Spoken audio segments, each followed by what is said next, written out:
In the bustling cities and quiet villages of East Asia, as the sun dips below the rooftops and the scent of incense curls into the twilight, an unusual ritual takes place. On sidewalks, in temple courtyards, and before humble doorways, families gather with stacks of paper money, brightly colored, extravagantly printed, and entirely useless in any bank on earth. This is hell money, a currency not for the living, but for those who have passed on. To outsiders, it might seem like superstition or spectacle, but to millions, this tradition is a profound act of love, memory, and hope. The story of hell money begins in ancient China, where the boundary between the world of the living and the dead was not so sharply drawn. The earliest Chinese believed that the spirits of their ancestors continued to exist, watching over the family, their fortunes tied to the respect and offerings of the descendants they left behind. Life, they understood, was precarious, and death even more so. The afterlife, it was thought, mirrored the world above, a realm with its own needs and enduring desires. To neglect those needs was to invite misfortune, for an unhappy ancestor could bring sickness, poverty, or even tragedy to the living. In response, families developed a system as elegant as it was mystical, the ritual burning of offerings. At first, these offerings were simple: bowls of food, cups of rice wine, a favorite garment, or a cherished trinket. But soon, the practice evolved.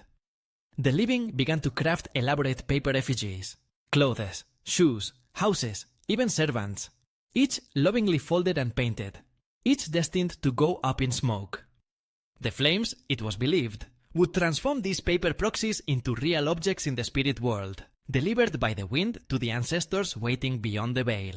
But among all these offerings, one stood above the rest: joss paper, or as it is more commonly called in the West, hell money.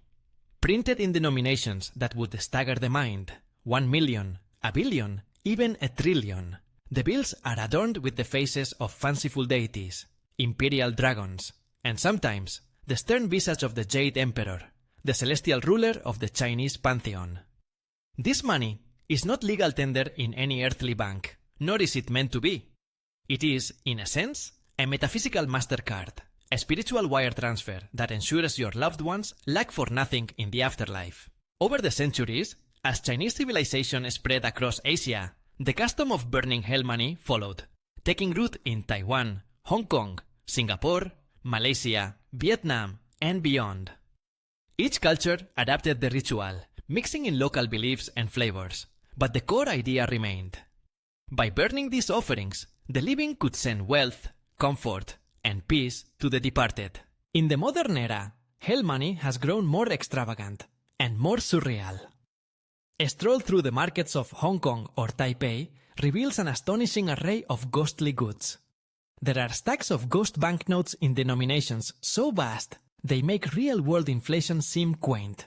1 billion, 100 billion, even $1 trillion bills, all destined for the fires of remembrance. But it's not just money. The paper offerings have kept pace with the times. Ghost credit cards with holographic stickers, ghost iPhones and iPads, ghost designer handbags, entire ghost mansions, and even ghost luxury cars, complete with paper keys and parking garages. The logic is simple. If your ancestors once envied a Rolls-Royce or longed for the latest smartphone, why not send it to them now? In the afterlife, surely, there is no shortage of desire. Chinese funerals can sometimes resemble extravagant fashion shows for the dead, with towers of paper Chanel purses, Louis Vuitton luggage, and tailored suits awaiting their turn in the flames. The message is clear. Our love for the departed does not diminish with death. If anything, it grows, fueled by memory, guilt, longing, and hope. Yet, for all its extravagance, hell money is not a currency in any conventional sense. It is not backed by any government. It is not recognized by any bank. Its value inflates faster than the most notorious currencies in history. And yet, the economic impact is very real. Every year, billions of yuan, Hong Kong dollars, and other currencies are spent on ghost offerings, an entire shadow economy built on the needs of the dead. This ghost economy is quietly enormous. In Hong Kong alone, it is estimated that families spend hundreds of millions of dollars annually on joss paper and other offerings, supporting thousands of small businesses, craftspeople, and street vendors. Factories churn out paper goods by the ton, from ghost Mercedes to stacks of Bank of Hell notes, all destined for the flames. The environmental impact is not negligible. On key festival days, the smoke from countless fires drifts above the cities, a haze of devotion and particulate matter. Not everyone is a fan. In recent years, some Chinese cities have moved to restrict, or even ban, the burning of joss paper, citing concerns over air pollution, fire hazards, and the excesses of modern ghost offerings. In some places, authorities have handed out fines for burning ghost money in public. But the tradition persists, often moving underground, fueled by a conviction that to abandon the ancestors is to risk misfortune. The rituals themselves can border on the absurd. In 2021, in 2021, a Beijing man made headlines when he was arrested for attempting to bribe afterlife officials with counterfeit ghost money, a scam that, while comical, speaks to the depths of belief, and sometimes the depths of exploitation.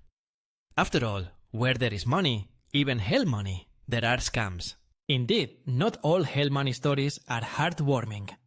In recent years, unscrupulous individuals have begun printing ghost lottery tickets, preying on the grief of families by claiming their ancestors are in debt and need more cash to pay off afterlife creditors. Others have set up spiritual money transfer services, offering, for a fee, to ensure that your offerings reach the right ancestor at the right celestial address. One particularly brazen ad declared, "Transfer 1 trillion to Grandma today, fast, safe, 100% spirit approved." The grief industry, it seems, knows no limits, and yet the tradition endures and even evolves. Hell money is no longer just an East Asian phenomenon. Thanks to the internet, you can now buy joss paper on Amazon, complete with next-day delivery. In some cities, you can send ghost money via QR codes. A high-tech twist on an ancient rite. In 2023, one enterprising crypto enthusiast even launched Ghostcoin, a decentralized, blockchain-based currency for the dead, promising to bring Web3 to the spirit world. The tagline, "Because even spirits deserve Web3." The result? A spectacular scam, leaving investors, quite literally, dead broke. At its core, the custom of burning hell money is not really about the dead. It is about the living. The ritual offers comfort, a way to ease guilt, to express longing, to maintain a bond that even death cannot sever. It is a way of saying, "I have not forgotten you." In a world that is increasingly fast, transactional, and ruthless, the act of burning hell money is a stubborn gesture of continuity, a small rebellion against forgetting. But the tradition also raises uncomfortable questions. In a world obsessed with wealth, accumulation, and security, what does it mean to spend money on something that is meant only to be destroyed? What is the value of a currency that is never circulated, never invested, never saved? What does it say about us that we are willing to spend so much time, money, emotion on the hope that our love can cross the ultimate divide? Perhaps, in the end, the answer is simple. Money, in all its forms, is a symbol, a token of trust, value, and relationship. Hell money, with its garish colors and impossible denominations, is a symbol of something deeper, the belief that love transcends death, that memory matters, that our bonds persist even when the people we love are gone. To burn hell. Money is to take part in a story that stretches back thousands of years, a story that says, "You are remembered, you are valued, you are not alone." And maybe, just maybe, there is another layer.